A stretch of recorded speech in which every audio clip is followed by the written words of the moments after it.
Good evening, and thank you for the opportunity to share with you some thoughts on the Parsha. In this week's Parsha, Parshat Yitro, we have the story of Yitro coming to join Bnei Israel in the Midbar. He notes that Moshe is judging the entire nation from morning to evening, and asks him what he's doing. Moshe answers that he's judging Bnei Israel, at which point Yitro tells him that what he is doing is not sustainable and suggests to him an entirely new Judaical system. It's a nice story, explaining to us how the judge system gets set up.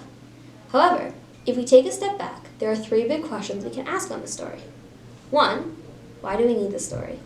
If it was just to tell us that Bnei Israel had judges in place, then why explain to us the whole story behind it? Why not just tell us that judges were put in place? 2nd, why was Yitro's insight unique? Why didn't Moshe or anybody else realize that this wasn't going to work? And 3rd, if Yitro's big insight was that Moshe single-handedly doing something for the entire Bnei Israel wasn't sustainable, why did he need to ask Moshe what specifically he was doing first? Why only after Moshe explained what he was doing did Yitro realize this wouldn't work? I'd like to bring forward an answer to the third question from Rabbi Avram Shmuel ben Yamin Sofer, otherwise known as the Ktav Sofer. Hopefully, with his insight on the third question, we'll be able to explain the other two.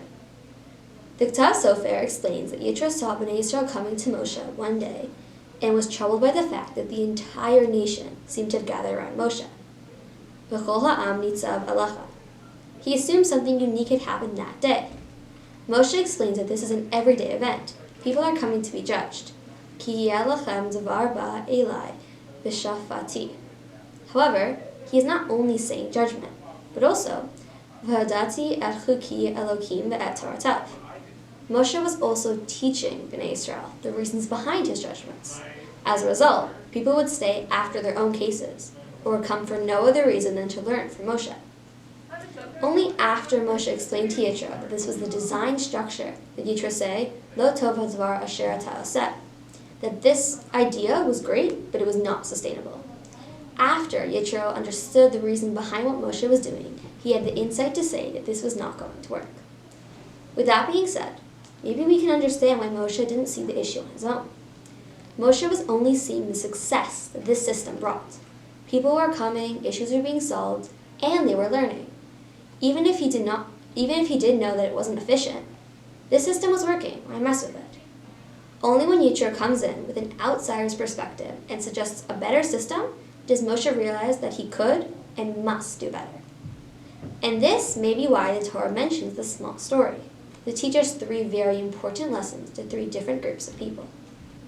To the students, whether we're literal students sitting in a classroom, or just a pupil to any teacher or rabbi, we need to learn from Bnei Israel. We need to seek knowledge, not just ask a question, get our answer, and move on. Understanding why we got the answer we did is critical. Bnei Israel stood there the entire day, not only for judgment, but to continue learning.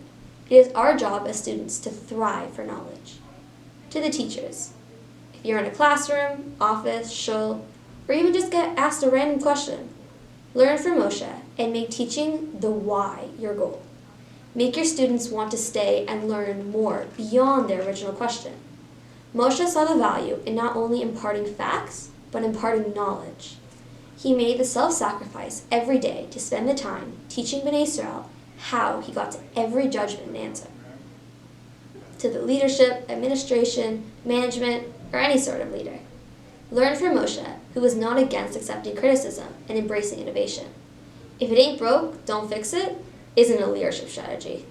Moshe teaches us that leaders must always seek and accept feedback.